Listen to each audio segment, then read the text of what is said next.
Alléluia. Nous allons ouvrir nos Bibles. Est-ce que nous pouvons prendre nos Bibles?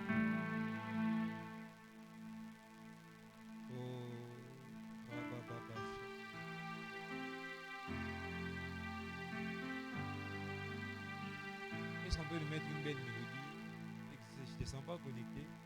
Pas que tu n'es pas connecté, mais je ne sens pas en connexion. Ce n'est pas que tu n'es pas connecté, mais je ne me sens pas en connexion.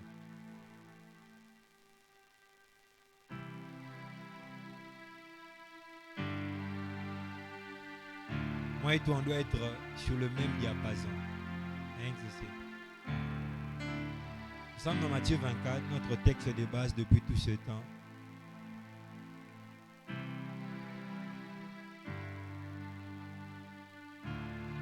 Matthieu 24.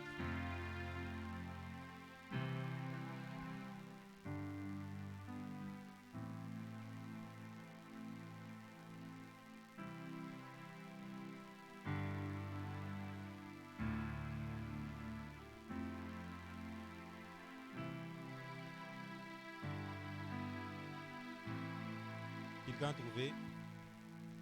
Est-ce que nous y sommes? Nous y sommes. Matthieu 24, nous lisons du 1er au 3e, du 1er au 4e verset. La Bible déclare là-dessus, est-ce qu'on peut le lire ensemble? 1, 2, 3, go. Là-dessus, Jésus quitta la cour du temple tandis qu'il s'éloignait. Ses disciples s'approchèrent pour lui faire remarquer l'architecture du temple. Alors il leur dit, oui, regardez bien tout cela. Voici vraiment, je vous l'assure. Est-ce qu'on peut lire ensemble? Je vous l'assure, tout sera démoli. Il ne restera pas une pierre sur une pierre. Moi, je suis dans la version Parole de vie. Comme il était assis sur le mont des Oliviers, ses disciples s'approchèrent, les prirent à part, lui demandèrent, dis-nous quand cela se produira et quel signe annoncera ta venue et la fin du monde. Jésus leur répondit, faites bien attention que personne ne vous séduise, ne vous induise en erreur, car plusieurs viendront sous mon nom disant, je suis le Messie, ils tromperont beaucoup de gens. Alléluia. Dans la version Louis II, la Bible déclare que personne ne vous séduise. Prenez garde que personne ne vous séduise parce que plusieurs viendront sous mon nom. Est-ce qu'on peut acclamer pour Dieu? Est-ce que tu peux acclamer pour Dieu? Non, j'ai demandé à un jeune d'acclamer pour Jésus. Est-ce qu'un jeune peut très bien le faire? Est-ce que tu peux acclamer pour Jésus? Alors que je suis en train d'acclamer Jésus, je prie que le ciel s'ouvre sur toi dans le nom de Jésus. Que Dieu ouvre son ciel sur toi. Que Dieu t'accorde un miracle en cette fin d'année. Que Dieu ouvre des portes dans ta vie. Que Dieu te donne des accès. Que Dieu te donne des témoignages. Que Dieu t'étonne au sortir de cette année. Je prie que Dieu le fasse pour toi. Alléluia. Amen, amen. Reprenons nos places. Alors, depuis 2 dimanches déjà, nous sommes en train de nous entretenir sur un thème intitulé les derniers jours. Dis à ton voisin les derniers jours. Alors pendant 2 dimanches, nous avons eu à parler on a eu à parler des derniers jours, mais dans un angle bien particulier. Alléluia. On a eu à parler de la montée de l'iniquité. Dis à ton voisin la montée de l'iniquité. Quelqu'un a été béni. Alléluia. Alors aujourd'hui, nous serons toujours en train de parler des derniers jours, mais je veux évoquer un autre aspect de derniers jours. Je veux évoquer une autre caractéristique de derniers jours. Alléluia. Amen. Amen, amen. Quelqu'un est avec moi? Alors aujourd'hui, je serai en train de parler des fausses doctrines et des fausses religions. Est-ce que tu peux dire à ton voisin les fausses doctrines et les fausses religions? Je vais parler des fausses doctrines et des fausses religions comme signe des temps de la fin, comme signe des derniers jours. Alléluia. Bien-aimés dans le Seigneur, quand on parle de fausses doctrines, d'une manière simple, on est en train de parler des faux enseignements. Amen, amen. Une doctrine est tout simplement un enseignement ou tout simplement une pratique. Et une fausse doctrine, c'est un faux enseignement ou tout simplement une fausse pratique. Et une fausse religion, c'est une fausse croyance. Alléluia. Amen, amen. Et le premier point que j'aimerais évoquer, alors que nous sommes en train de parler de fausses doctrines et de fausses religions, c'est qu'aucune personne ne doit te séduire. Est-ce que tu peux dire à ton voisin, aucune personne ne doit te séduire? Alléluia. Bien aimé, dans le texte que nous avons lu, Jésus est en train de donner à ses disciples des caractéristiques des derniers temps. Amen, amen. Et la première des choses que Jésus est en train de dire, il leur dit, alors que ses disciples lui demandent de leur donner des signes par rapport aux derniers jours, par rapport aux derniers temps, la première des choses que Jésus va leur dire, c'est de ne pas être séduit. Alléluia. Jésus leur répondit en disant que personne ne vous séduise. Amen, amen. Que personne ne vous séduise. Jésus est en train de dire qu'aucune personne ne puisse te séduire. Qu'aucun pasteur ne te séduise. Qu'aucun prophète ne te séduise. Qu'aucun apôtre ne puisse te séduire. Qu'aucun professeur même d'université ne te séduise. Qu'aucun sage de ces temps, qu'aucun savant de ces temps ne puisse te séduire. Alléluia. Qu'aucune personne ne puisse te séduire. Bien-aimés dans le Seigneur, tout un chacun de nous, nous sommes responsables de notre éternité. Chacun de nous est responsable de son éternité. Et Jésus est en train de dire que personne ne puisse te séduire. Bien-aimés dans le Seigneur, j'aime ce que la Bible déclare dans Ésaïe 9, le verset 16. La Bible déclare que ceux qui conduisent ces peuples l'égarent. Et ceux qui se laissent conduire se perdent. Amen, amen. D'un côté, il y a des gens qui sont en train d'égarer la multitude. Mais dans la multitude, ceux qui sont égarés sont les personnes qui se laissent séduire. Ceux qui se perdent sont les personnes qui se laissent séduire. Bien-aimés dans le Seigneur, nous sommes responsables de notre éternité. Aucune personne ne doit te séduire. Aucune personne ne doit te tromper. Bien-aimé, aucune personne ne doit t'induire en erreur. Alléluia. Est-ce que tu peux dire à ton voisin qu'aucune personne ne te séduise? Bien-aimé, quel que soit le niveau du prédicateur, bien-aimé, quelle que soit la trempe du prédicateur, Dieu veut que nous ne puissions laisser aucune personne nous séduire. Bien-aimé dans le Seigneur, j'aime ce que l'apôtre Paul est en train de dire.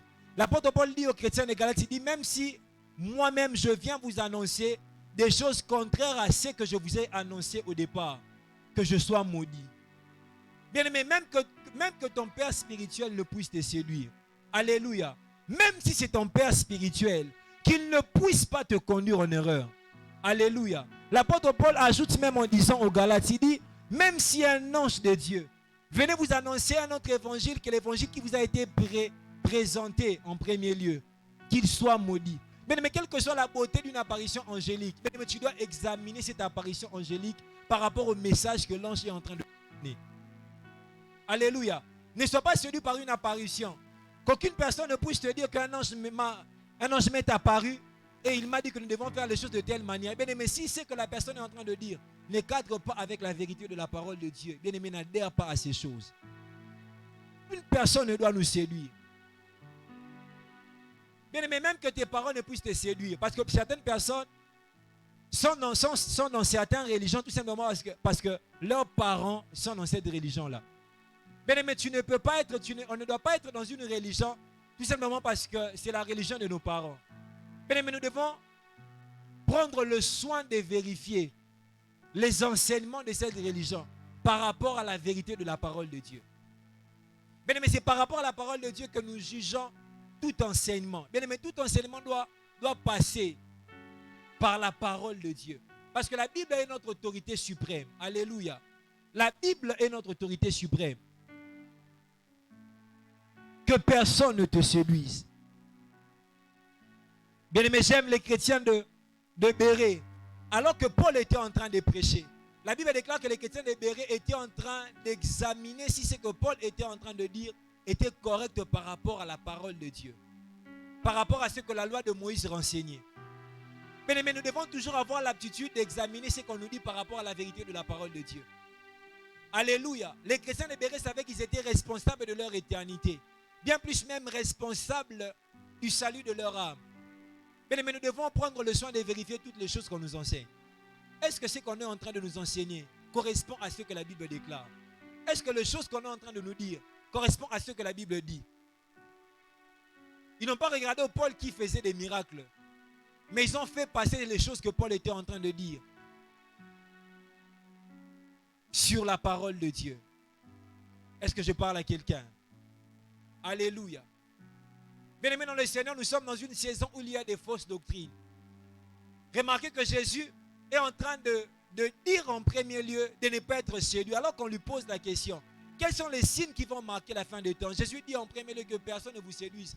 Parce que le temps de la fin sera un temps où il y aura des fausses doctrines, où il y aura des faux enseignements. Alléluia.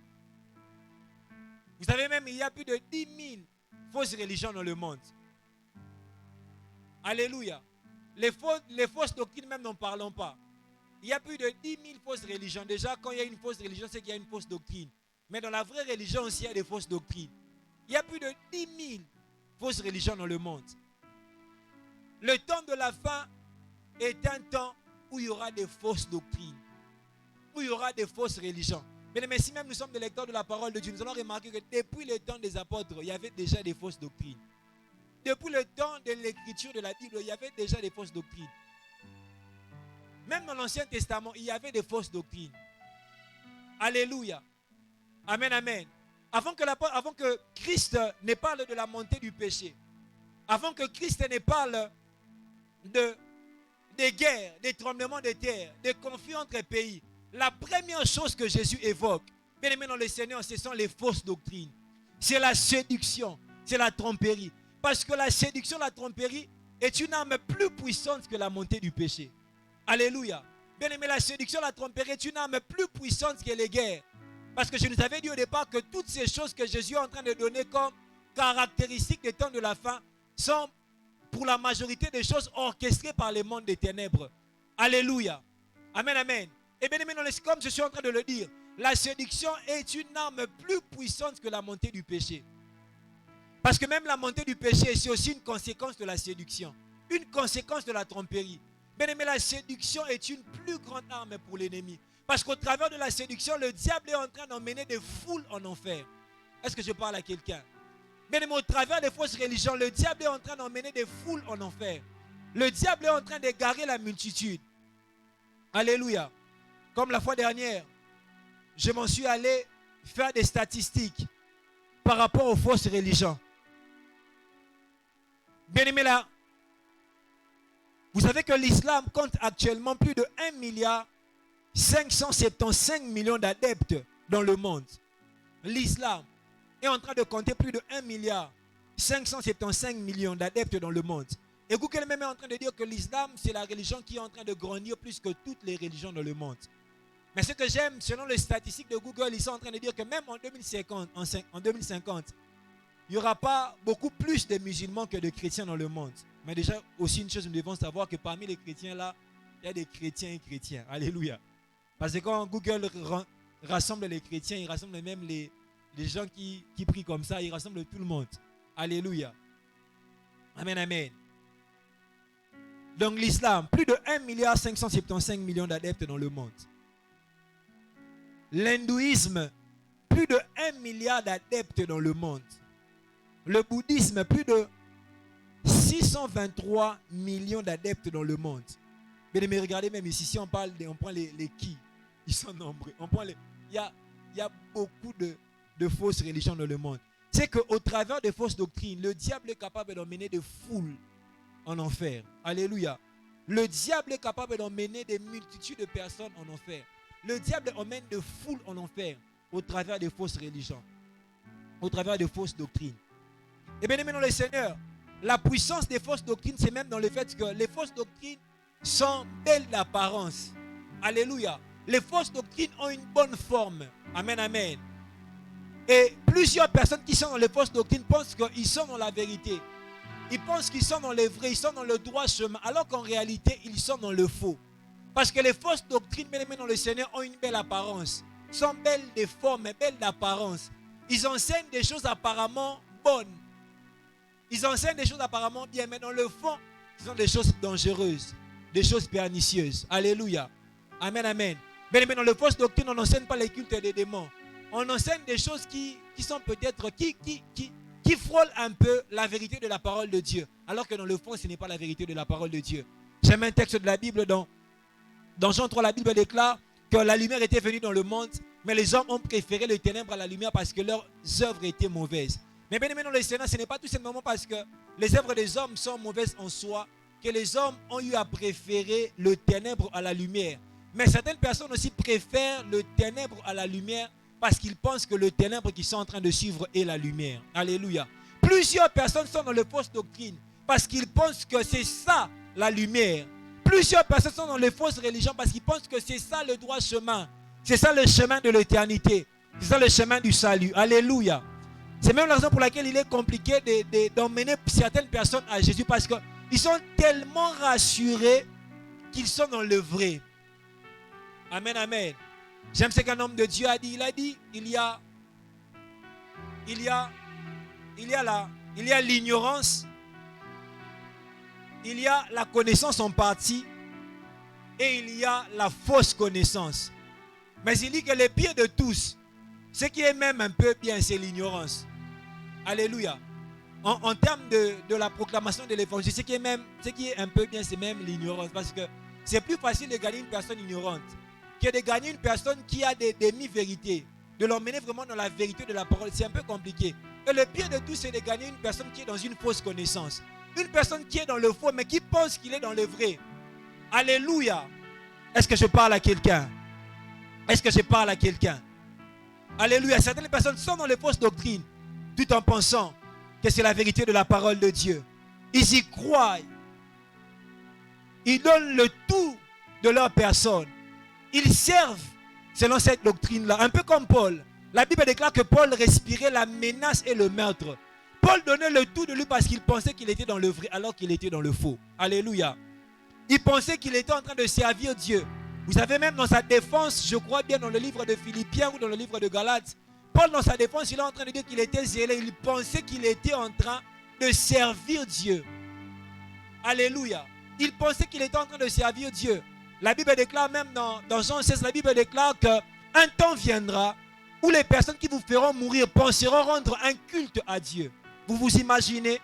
Pourquoi? Parce que certaines personnes en faisant le mal, ils sont tellement déterminés dans le mal qu'ils sont en train de faire, parce qu'ils pensent que le mal qu'ils sont en train de faire, c'est une façon pour eux de servir le véritable Dieu. Alléluia. Par moi-même, nous nous étonnons. Comment est-ce que ces personnes-là, quand leur temps de prière arrive, ils sont capables d'arrêter tout ce qu'ils sont en train de faire pour se mettre à prier? Ils sont tellement rassurés qu'ils sont dans le vrai. Vous savez, le comble même, c'est qu'eux, ils sont beaucoup plus sûrs. Ils sont même plus sûrs que nous, enfants de Dieu. Même nous, on n'est pas sûrs. On n'a pas l'assurance dans les choses que nous sommes en train de faire comme eux, ils en ont. Alléluia. Amen, amen. Alors que c'est eux qui sont dans le faux. Mais nous, on est dans le vrai. Alléluia. Et bien aimé dans le Seigneur, vous savez, être séduit par les fausses doctrines et par les fausses religions atteste que nous sommes encore des enfants flottants et emportés à tout vent des doctrines. Alléluia. La Bible déclare dans Éphésiens 4 que Jésus a donné le saint ministère. Pourquoi? Pour le perfectionnement de saints en vue de l'édification du corps du Christ. Et est-ce qu'on peut le dire ensemble avec moi? Il a donné le saint ministère pour le perfectionnement de saints afin qu'il, pour le perfectionnement de saints,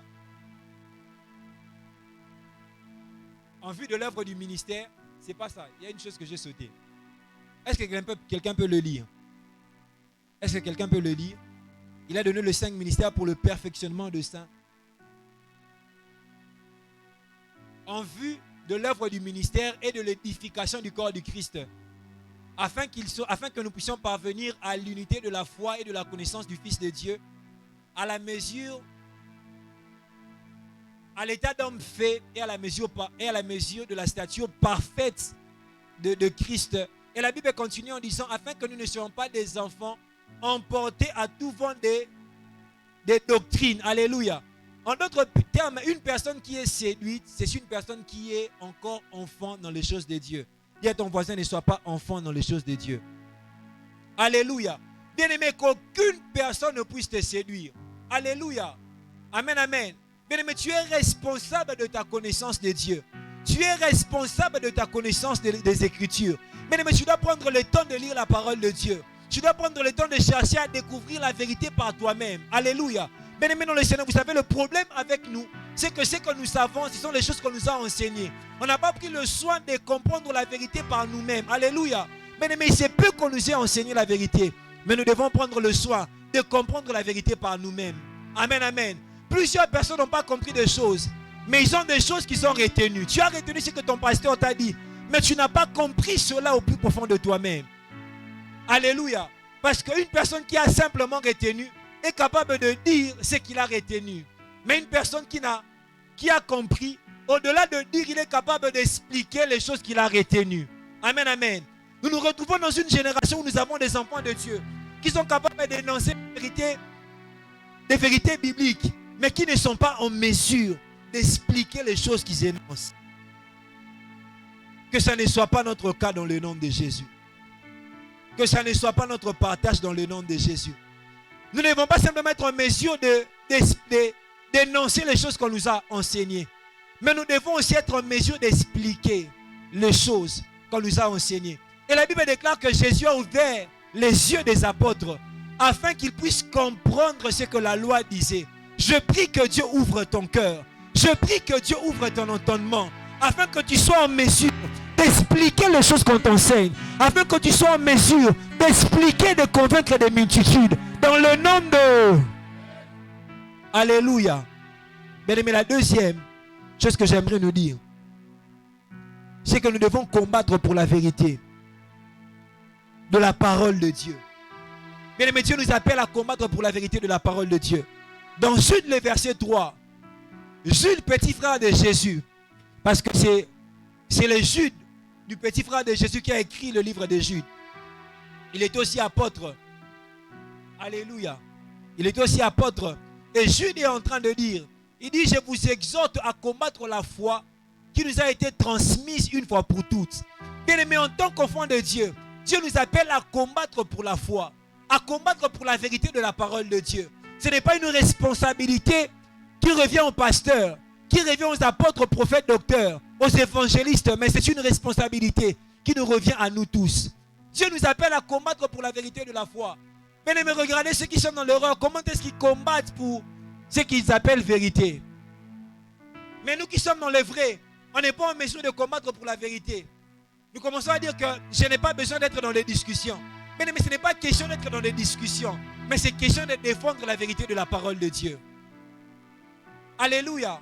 La Bible déclare dans 1 Pierre, le chapitre 3, 1 Pierre 3, 15. La Bible déclare, mais sanctifiez dans vos cœurs Christ le Seigneur, étant toujours prêt à vous défendre avec douceur et respect devant quiconque vous demande des explications par rapport à l'espérance qui est en vous. Bien aimé, la Bible déclare que nous devons toujours être prêts à nous défendre devant toutes les personnes qui nous demandent des explications par rapport à l'espérance que nous avons en nous. Alléluia, ce n'est pas question de faire des discussions. Oh, moi je ne vais pas être dans des discussions. Moi je ne fais pas des discussions et entrer à la parole de Dieu. Bien aimé, par moment, il ne faut pas discuter, mais il faudrait échanger.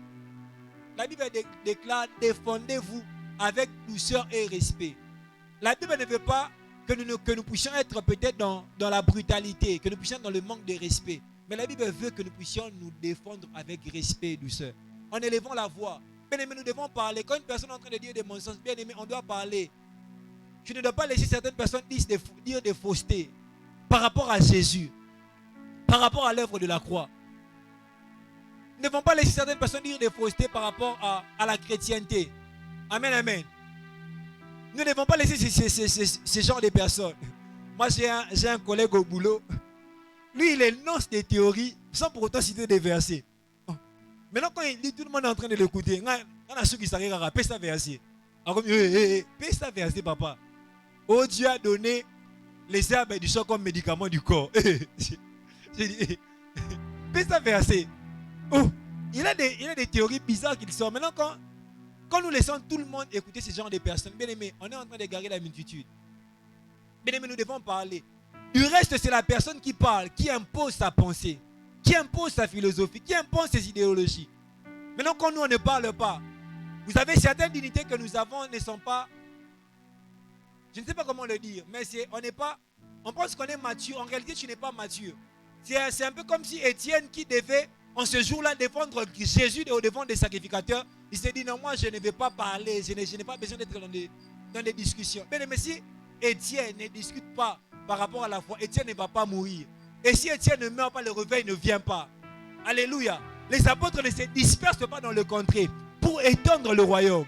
Mais par moment, nous devons élever la voix et parler. Mais sur Facebook, nous devons parler. Sur nos statuts, nous devons parler. Alléluia. Bien-aimé, arrêtons ces choses où tout le monde parle sur Facebook. Dans la connaissance que tu as, bien-aimé, parle. Défends la divinité de Jésus. Bien-aimé, défends la sanctification comme une caractéristique pour avoir la vie éternelle. Bien-aimé, nous devons défendre ces choses. Mais la Bible déclare avec douceur et avec respect. Est-ce que je parle à quelqu'un? Nous sommes dans une saison où les gens disent que chacun possède sa vérité. Alléluia. Quelqu'un a déjà entendu ça? Cela? C'est un peu plus dans l'hindouisme, où on dit que chacun possède sa vérité. Donc la vérité est relative. La vérité change d'une personne à une autre. Bien aimé, la vérité n'a jamais été relative et la vérité ne sera jamais relative. La vérité ne va jamais changer d'une personne à une autre. Bien aimé, la vérité est unique. Alléluia. Il n'y a qu'une seule vérité. C'est que Jésus est le chemin, la vérité et la vie. Nul ne peut aller au Père sans passer par Jésus. Alléluia. Nul ne peut aller au Père sans passer par Jésus. Mais nous sommes dans une saison où les gens disent que chacun possède sa vérité. Chacun sait ce qui est vérité. Bien aimé, il n'y a qu'une seule vérité.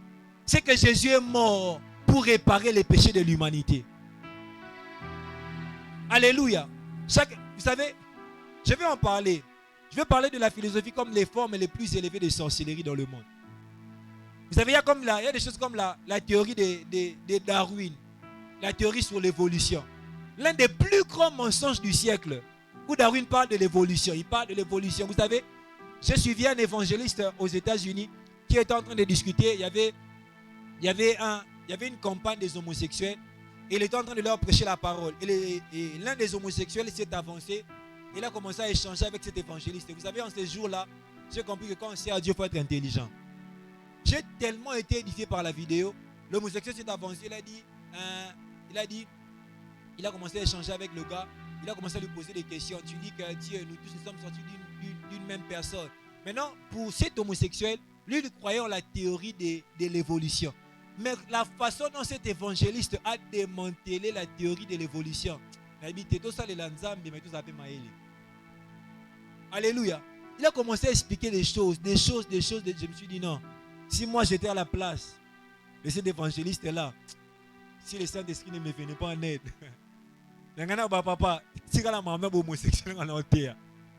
alléluia. Par moment, il ne faut pas simplement contredire en bloc. Par moment, il faut expliquer. Quand les gens demandent des explications, bien aimé, il faut expliquer. Alléluia. Il faut expliquer. Il faut expliquer. Et j'aime, vous savez, Dieu doit restaurer le ministère doctoral. Vous savez, en ces temps, être docteur, c'est une personne qui est dans les révélations. Bien aimé, le doctoral, ce n'est pas être dans les révélations. Le doctoral, c'est expliquer les points fondamentaux de la parole de Dieu. On pense qu'être docteur, c'est l'image des. Bien aimé, ce n'est pas ça le doctoral. Oh, image des. Oh, la clou, image des. Oh, quand on a mis Jésus comme ça, c'était image des. Bien aimé, image des. Je suis bien un prédicateur là. Hier même, j'étais en train de parler avec un homme de Dieu. Que j'étais allé assister au deuil de sa maman. Je lui disais, mais il y a ces personnes qui ouvrent 1000 parenthèses dans une prédication. Pour qu'on retienne quoi et qu'on laisse quoi. Parenthèse. Donc, au commentaire, on a 46e minute à mater à nous le rodé. Le ministère doctoral, c'est dans l'explication des points fondamentaux de la parole de Dieu. Alléluia. Mais le monde est en train de tout contredire. Le monde est en train de tout contredire. Mais nous devons expliquer certaines choses. J'étais en train d'étudier la doctrine des Mormons. Et les Mormons sont en train de dire les 5 des derniers jours. Ils disent que, vous savez, ces personnes, on va en parler. Ils sont tellement intelligents dans le mauvais sens. Ils disent que, non, je risque d'ouvrir des parenthèses, devenir comme cette personne-là et vous perdre. Alléluia. Mais retenez que la vérité n'est pas relative. Il n'y a qu'une seule vérité. Alléluia. Il n'y a qu'une seule vérité. Et bien aimé, là, le seul endroit où nous pouvons trouver la vérité, c'est dans la parole de Dieu.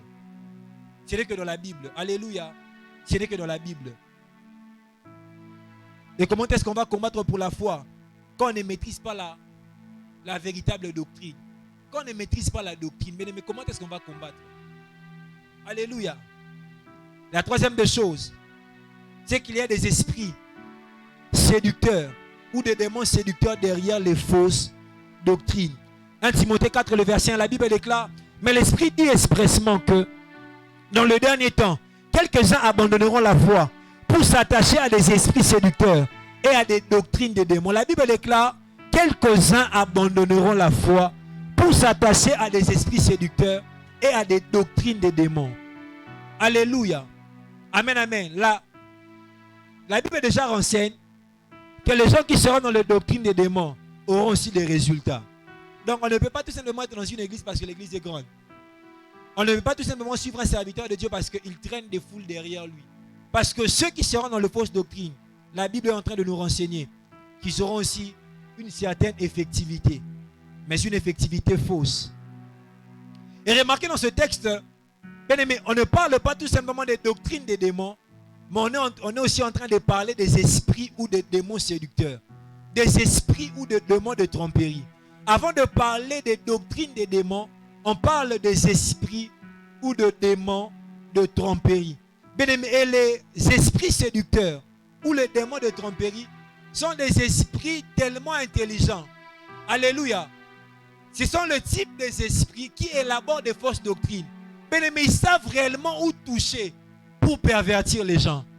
Ils savent réellement où toucher pour égarer la multitude. Bien aimé, ce sont des esprits tellement intelligents. Alléluia. Bien aimé, le diable est intelligent. Le diable sait là où toucher pour pervertir la masse. Le diable sait comment interpréter la parole de Dieu afin de nous faire croire qu'ils sont dans le vrai alors qu'ils sont dans le faux. Bien aimé, le diable sait élaborer, les esprits séducteurs savent élaborer des fausses doctrines, élaborer des doctrines des démons. Et quand on parle des doctrines des démons, ce n'est pas qu'on soit dans ces doctrines-là, dans ces religions-là, on parle des démons. Alléluia.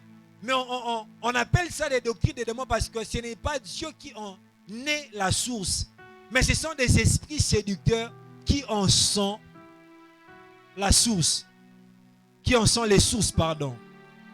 Alléluia. On appelle ça doctrine des démons parce que, comme je le disais, ce sont des esprits séducteurs qui sont les sources de ces doctrines. Mais deuxièmement parce que ces doctrines empêchent aux gens d'être en communion avec Dieu. Ces doctrines empêchent aux gens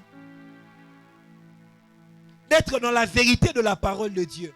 Parce que certaines personnes, un peu comme les pharisiens, sont dans les choses de Dieu, mais ne sont pas dans la vérité de la parole de Dieu. Ils sont dans les choses de Dieu, mais à cause de leur conception des choses de Dieu, ils ne peuvent pas développer une intimité étroite avec Dieu.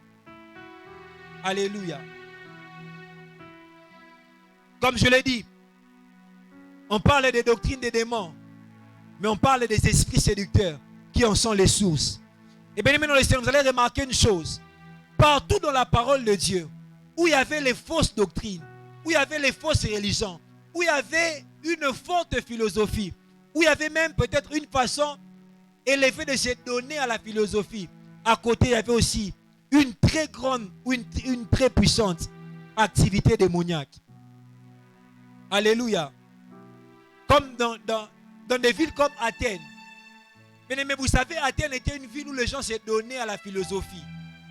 L'apôtre Paul est en train de dire qu'à Athènes, les gens passaient leur temps à discuter, à partager des nouvelles. Il y avait beaucoup de philosophes à Athènes. Mais dans la même ville d'Athènes, qui était apparemment une ville intelligente, une ville de personnes qui réfléchissaient beaucoup. Mais bien aimé dans le Seigneur, à Athènes, la Bible déclare qu'il y avait beaucoup d'idoles. Au point même que l'apôtre Paul était énervé dans son esprit. Et il s'est mis à parler de la part de Jésus. Une ville où il y avait une forte philosophie. Une ville où les gens se donnaient à la philosophie. Mais aussi une ville où il y avait une très grande activité démoniaque. Parce que là où il y a la philosophie, bien aimé dans le Seigneur, là où il y a les fausses religions, dans ce genre d'endroit, il y a aussi une très grande activité démoniaque.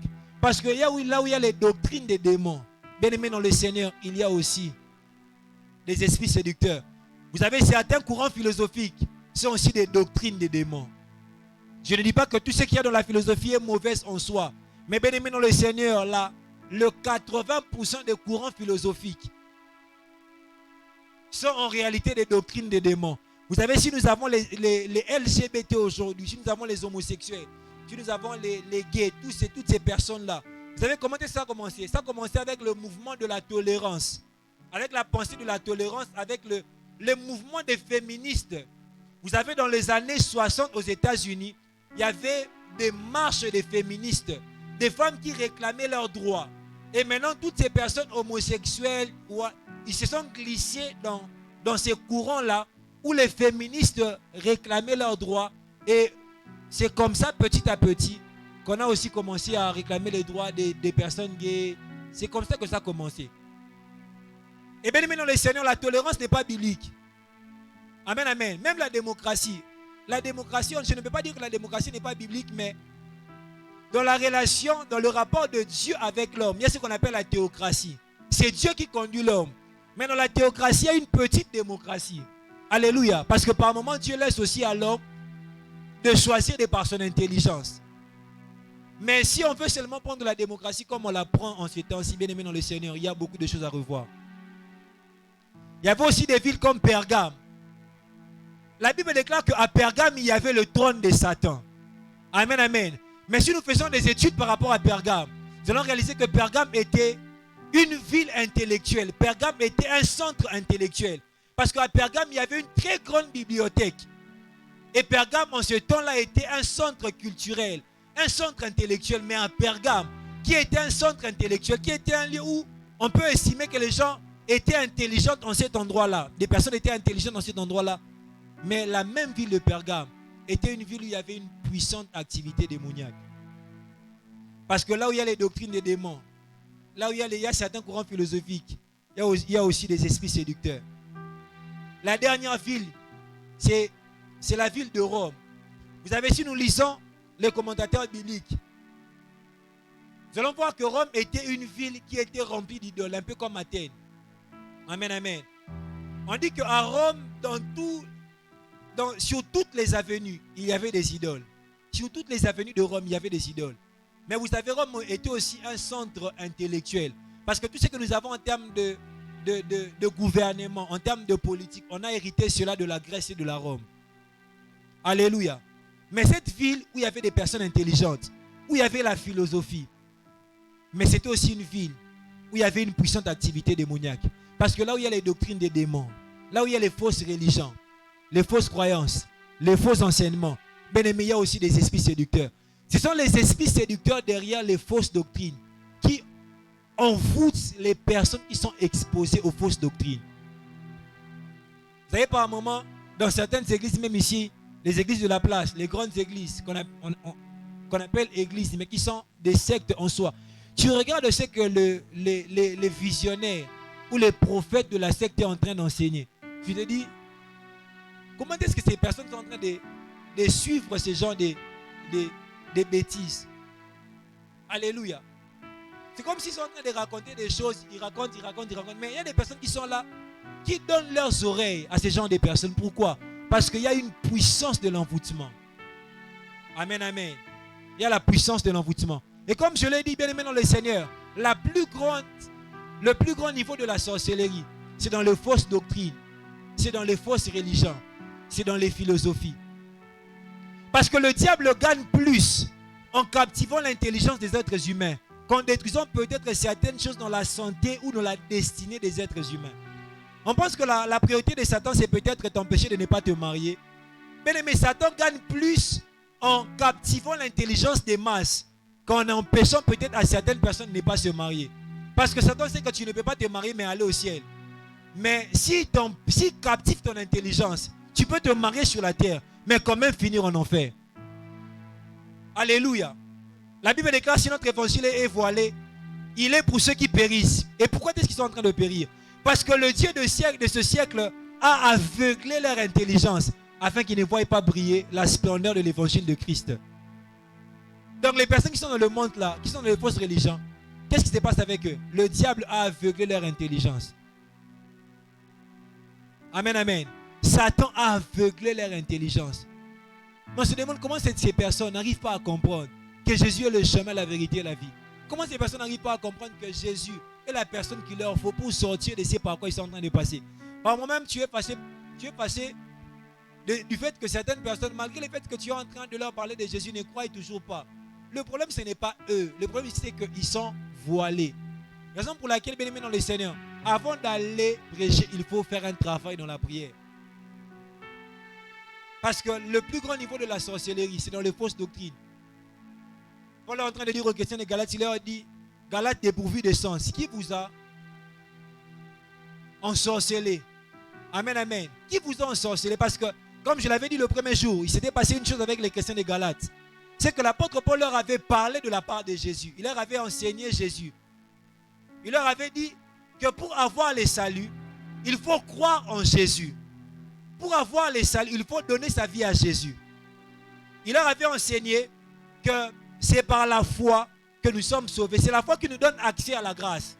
Mais après que l'apôtre Paul eut rendu ministère à Galates, bien aimé, il y a d'autres personnes qui vont venir à Galates et qui vont dire aux chrétiens de Galates, si vous voulez avoir la vie en Jésus, au-delà de la foi, vous devez obéir au rite de Moïse. Et qu'est-ce que les chrétiens de Galates ont fait? Ils ont commencé, ils sont rentrés dans la pratique des rites de Moïse. Ils ont recommencé à observer les choses que Moïse avait prescrites. Et quand l'apôtre Paul apprend cela, il est énervé. Il leur dit, comment est-ce que vous êtes retournés dans ces mêmes choses? Il leur dit même que, comment est-ce que vous pouvez promptement passer à un autre évangile? Il dit, ce n'est pas qu'il y a un autre évangile, mais il y a des gens qui vous trompent. Alléluia. Amen, amen. Et l'apôtre Paul est en train d'appeler cela sorcellerie. Il dit Galates sans intelligence. Qui vous a ensorcelé? En d'autres termes, là où il y a les fausses doctrines bien aimées dans le Seigneur, c'est la sorcellerie. Certaines personnes même disent que ici en Afrique, on a une plus grande sorcellerie que l'Europe. Ici en Afrique, on a une plus grande sorcellerie qu'en Europe. Vous savez, en Allemagne même à l'église, des gens ne partent pas. J'ai suivi une vidéo où même les prêtres catholiques, prêtres attiques qui sont en Allemagne, pour des prêtres qui prêtres, il y a au moins 5 personnes qui à messe, au moins 6 personnes. Mais il y a 6 personnes qui ont sauté. Et là-bas, les gens sont trop intelligents. Vos histoires de Dieu là, au moins je suis athée, au moins je suis athée, au moins je suis agnostique. Je ne sais pas si on appelle, c'est comme ça le terme, ouais. Des gens qui ne croient que par l'expérience. Donc je dois expérimenter pour croire. Je dois avoir une expérience pour croire. Ils ont beaucoup de raisons. Et bien aimé dans les ils paraissent intelligents. Alors qu'en réalité, ils sont sous l'influence de la sorcellerie. Alléluia. Amen, amen. Ils sont sous l'influence de la sorcellerie. Retenez que partout où il y a des fausses doctrines, bien aimé dans le Seigneur, il y a des esprits séducteurs. Les fausses doctrines, les fausses religions sont des formes élevées de la sorcellerie. Raison pour laquelle même bien aimé dans le Seigneur, vous savez, l'Afrique c'est la réserve de Dieu. Alléluia. Si le réveil doit venir dans le monde, bien aimé, le réveil va venir de l'Afrique. Parce qu'en Europe, c'est un peu compliqué pour les gens de croire. Ils pensent qu'ici en Afrique, on a besoin de Dieu parce qu'on a besoin de se marier, on a besoin de gagner notre vie. Ils pensent qu'avec tout ce qu'ils ont, ils n'ont pas besoin de Dieu. Bien aimé, Jésus n'était pas d'abord venu pour que les gens se marient, pour que les gens réussissent leur vie. Mais Jésus était venu pour que nous puissions avoir la vie éternelle. C'est même la raison pour laquelle j'ai toujours l'habitude de dire à mes frères de la Michèque, vous savez, c'est facile pour nous de rendre un ministère ici au Congo. Vous savez, ici au Congo, tu as une panoplie de messages. Tu peux tout enseigner, tu peux prêcher sur la prospérité, les clés de la prospérité. Mais bien aimé dans le Seigneur, il y a de ce type de messages. Message est-ce que je parle à quelqu'un? Imaginez-vous en Europe, tu parles aux gens, 7 clés pour la prospérité. On a dit que là, on motivateur. Amen, amen. Si on va motivateur. Certaines personnes, bien aimé, quand tu pars seulement aux États-Unis, tu travailles pendant 4 mois, tu comprends que ta situation n'était pas le blocage d'un oncle, mais c'était les conditions du pays. Et si ta vie chrétienne était, si tu partais à l'église parce que tu avais besoin de manger, besoin d'une stabilité financière, bien aimé, là-bas tu vas abandonner Dieu. Raison pour laquelle nous devons être des chrétiens vrais ici au Congo. Amen, amen. Est-ce que je parle à quelqu'un? On doit être des chrétiens vrais ici au Congo. On ne doit pas suivre à Dieu parce qu'on a besoin que Dieu nous donne mariage. Parce qu'on a besoin que Dieu nous donne travail. C'est vrai, c'est bien. Mais au-delà de cela, bien aimé dans le Seigneur, nous devons suivre Dieu pour des choses éternelles.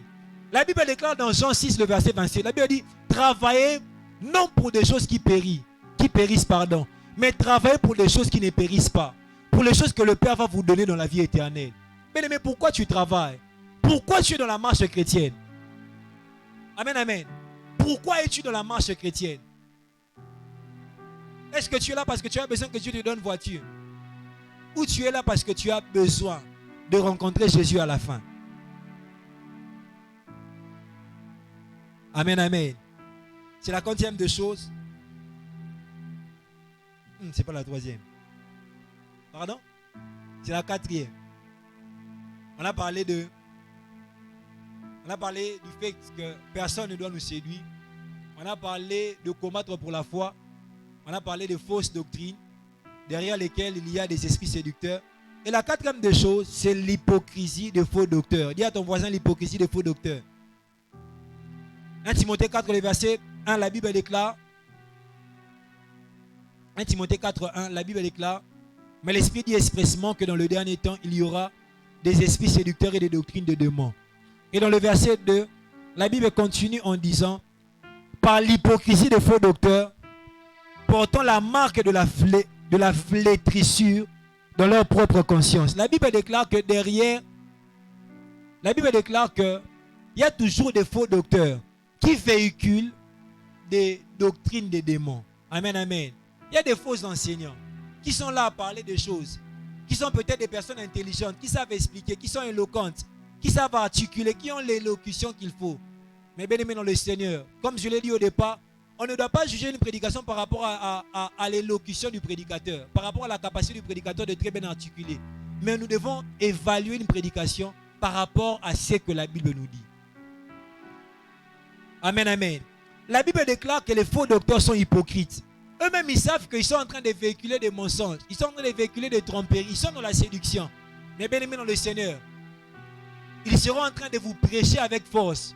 Moi, par un moment, je me disais, comment est-ce qu'on peut dire que tel homme de Dieu est dans le faux? Mais quand je le regarde, il prêche même en pleurant. Il prêche avec force, mais comment est-ce qu'il peut être dans le faux? Bien aimé dans le Seigneur, une personne peut vous prêcher en pleurant, mais être dans le faux. Est-ce que je parle à quelqu'un? Une personne peut vous prêcher avec force, mais être dans le faux. Une personne peut très bien argumenter, mais être dans le faux. Une personne peut même avancer des versets bibliques, verset, mais être dans le faux. Alléluia. Je me rappelle qu'on a commencé les choses de Dieu. Là, j'étais ici en 4e des humanités, en 5e, je crois bien. J'avais un ami là qui fréquentait de ces vieux qui étaient des rosicruciens. Vous savez, les rosicruciens sont des personnes intelligentes. Très intelligentes. Et notre ami a commencé à nous compliquer. Parce que j'amenais toujours ma Bible et dans le temps où il n'y avait pas cours, j'ouvrais ma Bible, j'ai rassemblé des amis où on partageait. Alléluia. Où on partageait. Et un jour, mon ami est venu. Il nous a donné un passage. Et la Bible déclare, si Jésus n'était pas ressuscité, la Bible déclare, notre foi est vaine. Il a dit beaucoup de choses. À troubler à l'accident de passage, notre foi est vaine. Oh non, on a cru en vain. Mais non, c'est déjà parti. Mais l'habité, là qui sont en attente, non bien. Et en lisant, j'ai vu que la Bible déclarait, si Jésus n'était pas ressuscité, notre foi serait vaine. Nous aurions cru en vain. La Bible déclare que si Jésus n'était pas ressuscité, pour dire quoi? C'est que tout ce qu'on nous amène, on doit vérifier cela par rapport à la parole de Dieu. Mais ne crédibilise pas un prédicateur tout simplement parce qu'il a beaucoup de gens. Parce qu'il prêche bien. Parce qu'il est éloquent. Mais ne crédibilise un prédicateur parce que ce qu'il est en train de dire correspond à la vérité de la parole de Dieu. Les chrétiens hébreux ont crédibilisé Paul parce que ce qu'il était en train d'enseigner correspondait à la vérité de la parole de Dieu. Ils n'ont pas regardé les miracles que Paul opérait.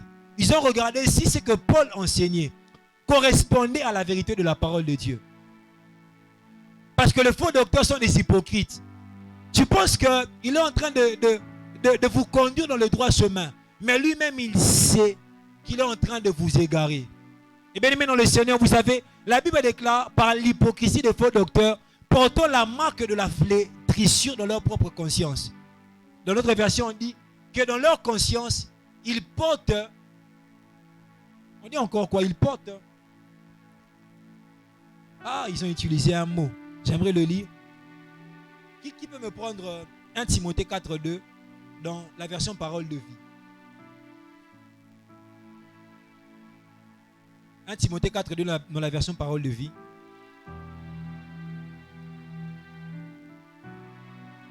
Donc je vais le chercher moi-même rapidement. 1 Timothée. Voilà. Je suis arrivé.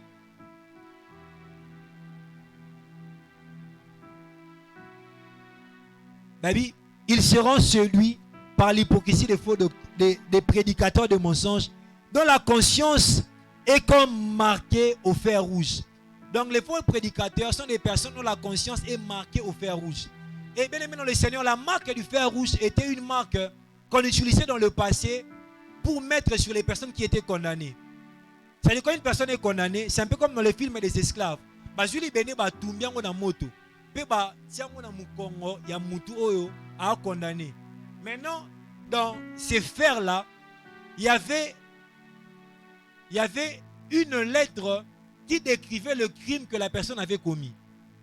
Si peut-être la personne a tué, dans le fer qu'on serait en train de brûler la personne au dos, il y a une inscription qui détaille le meurtre que la personne a commis. Et les commentateurs de la Bible sont en train de dire que être marqué, avoir une conscience marquée par le fer rouge, c'est avoir une conscience marquée par les péchés au point qu'on devient insensible à la voix de Dieu, insensible même de se repentir. Bien aimé, les faux docteurs sont des personnes des personnes dont la conscience a été tellement marquée par le péché, tellement imbues par le péché, au point qu'ils sont devenus insensibles. Donc ils s'égarent la multitude, mais ils ne reviennent même pas en eux-mêmes pour se dire que notre jugement auprès de Dieu sera grand. Ils sont insensibles. Ils se disent même que qu'advienne que pourra. Mais ils sont en train d'égarer la multitude. Ils sont insensibles au jugement de Dieu. On peut même leur dire que, oh faux pasteur, ce que tu es en train de faire, tu seras jugé par Dieu. Il est insensible et il s'en fout de tout ça. Pourquoi? Parce que sa conscience a été tellement gravée par les péchés. Tellement marquée par les péchés. Au point qu'ils sont devenus insensibles. Bien aimé dans le Seigneur, que personne ne te séduise. Et vous savez, même en ces temps, il y a de ces personnes, par moment même, on vient voir les hommes de Dieu. On leur dit qu'on va commencer à te donner des dîmes, des millions de dollars pour que tu enseignes des faussetés. Vous savez, j'étais en train de lire un traité sur le rosicrucien. On dit que la Rose-Croix, c'est une religion ouverte à tout le monde. Où tu peux être pasteur, mais être aussi rosicrucien. On dit que c'est pour tout le monde. Voyez-vous un peu, parce que là-bas, tu peux être pasteur, mais tu es aussi rosicrucien. Mais voyez-vous une personne qui est pasteur en même temps rosicrucien, quel type d'enseignement il va vous enseigner? Alléluia. Qu'est-ce qu'il sera en train de vous enseigner? Bien aimé, la cinquième de choses, la dernière.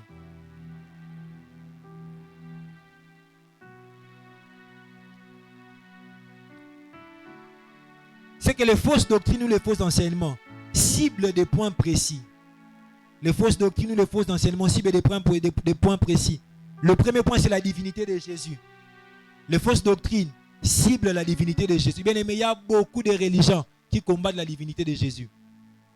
On dit que Jésus n'est pas Dieu. Jésus n'est pas Dieu. Jésus n'est pas Dieu. Je vais en parler le dimanche prochain, quand je parlerai de l'esprit de l'Antichrist. La deuxième des choses, le deuxième point que les fausses doctrines ciblent, c'est la vie de sanctification. Bien aimé, nous avons beaucoup d'enseignements en ces temps qui ciblent la vie de sanctification. Et bien aimé dans le Seigneur, vous savez, les fausses doctrines ou les fausses religions incitent les gens au péché, incitent les gens à la compromission. En même temps, les fausses doctrines ou les fausses religions emmènent les gens à s'enraciner dans le péché. Amen, amen. Vous savez, les fausses doctrines, les fausses religions font en sorte qu'une personne qui devait normalement avoir la culpabilité pour ce péché se sente à l'aise dans ses péchés. au point de ne plus chercher le pardon de Dieu pour ses péchés. Et dans Apocalypse, dans la reproche que Dieu fait à l'église de Thyatire, Dieu dit à l'ange de Thyatire, ce que j'ai contre toi, c'est que tu as laissé la femme Jézabel, qui se dit prophétesse, enseigner et séduire mes serviteurs pour qu'ils se livrent à l'impudicité et qu'ils mangent des viandes sacrifiées aux idoles. Vous savez, quand je lisais ce texte, je suis arrivé à comprendre une chose. La Bible ne dit pas que tu as laissé la femme qui s'appelle Jézabel enseigner mes serviteurs et laisser enseigner mes serviteurs à commettre l'impudicité et à manger des viandes sacrifiées aux démons. La Bible ne dit pas ça. Mais remarquez que la Bible dit que tu as laissé cette femme enseigner mes serviteurs afin qu'ils se livrent à l'impudicité et qu'ils mangent des viandes sacrifiées aux idoles. Quelqu'un comprend la différence? La Bible ne dit pas que tu as laissé cette femme enseigner mes serviteurs à commettre l'impudicité et à manger des viandes sacrifiées aux idoles. Mais la Bible déclare que tu as laissé cette femme enseigner et séduire mes serviteurs afin qu'ils se livrent à l'impudicité et qu'ils mangent des viandes sacrifiées aux idoles. C'est que se livrer à l'impudicité et manger des viandes sacrifiées aux idoles étaient les buts. Mais l'enseignement qui a emmené les gens à ces buts-là peut-être était différent de ces buts en soi. Peut-être la personne a enseigné des choses qui frôlaient la parole de Dieu, a enseigné des choses qui étaient apparemment bonnes, qui étaient bonnes de vue. Mais la finalité de ces choses, c'est que les personnes qui étaient exposées à ces enseignements, la Bible déclare, tu as laissé cette femme enseigner mes serviteurs. On ne parle même pas de ses enfants.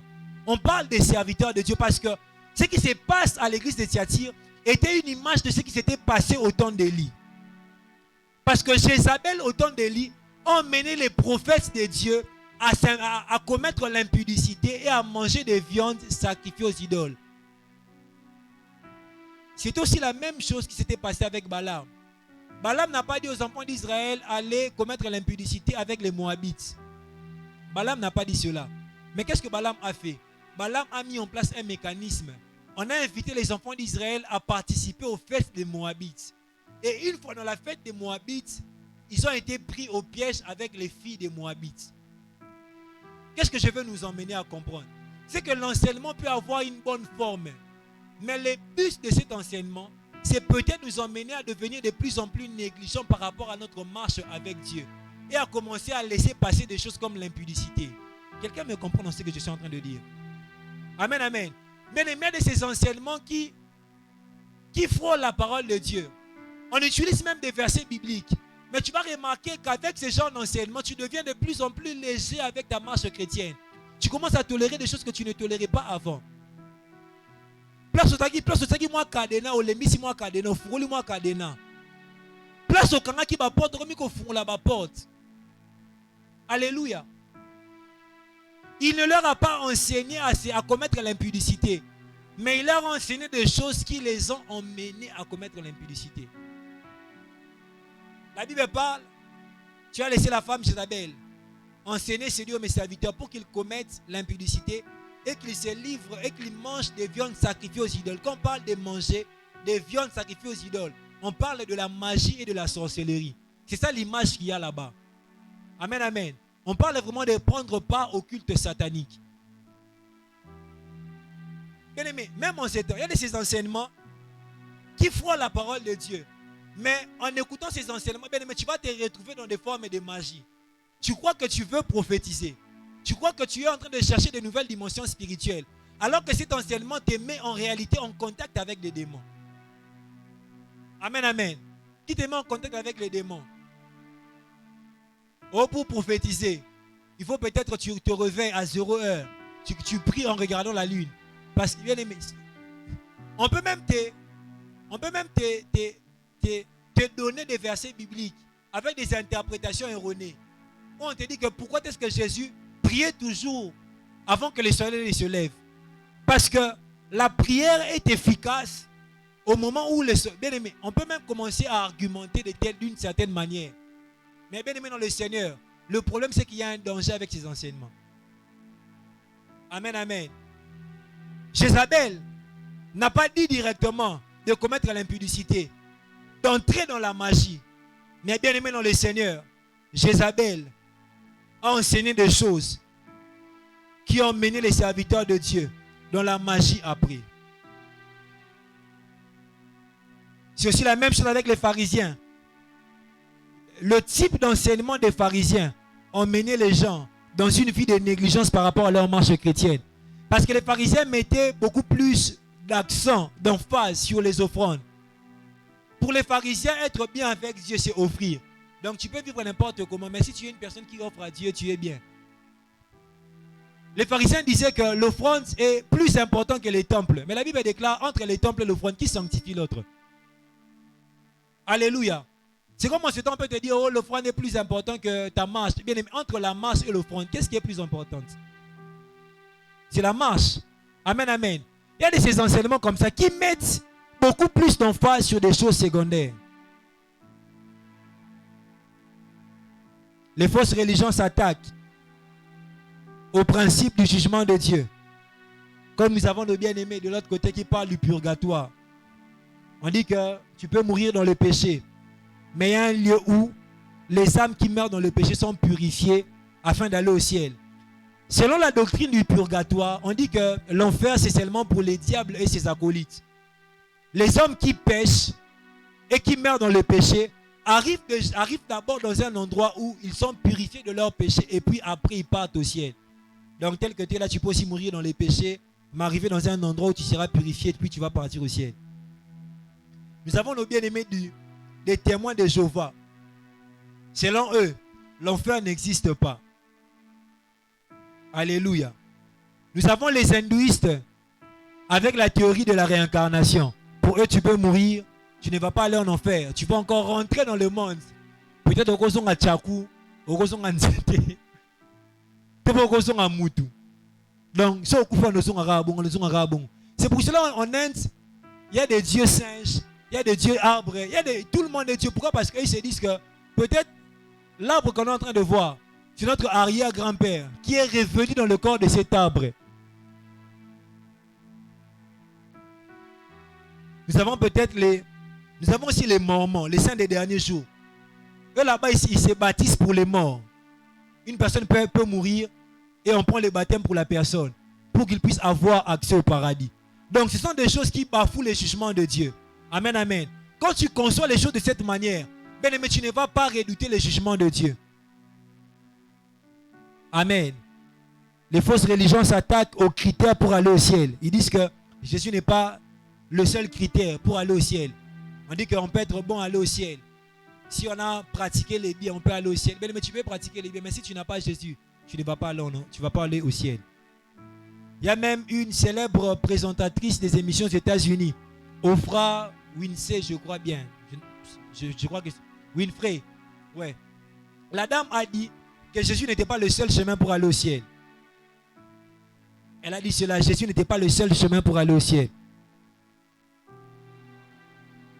Donc les fausses religions s'attaquent à des points précis dans la parole de Dieu. Pour aujourd'hui, nous allons nous arrêter là. Alors le dimanche prochain, je vais parler d'un point précis. Le dimanche prochain, je vais parler de l'esprit de l'Antichrist. Alléluia. La Bible déclare que l'Antichrist n'est pas encore venu, mais son esprit est déjà là au milieu de nous. Amen, amen. Nous allons parler de cela le dimanche prochain. Je t'invite à venir. Est-ce qu'on peut se lever afin de prier Dieu? Est-ce qu'on peut se lever et prier Dieu?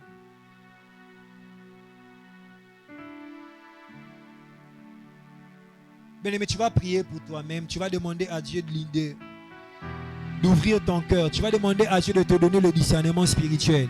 Tu vas dire à Dieu, Seigneur, donne-moi le discernement spirituel. Seigneur, emmène-moi à comprendre ta parole. Emmène-moi à devenir profond dans ma compréhension de ta parole. Est-ce que tu peux élever ta voix et prier Dieu? Seigneur, ouvre nos yeux, Père.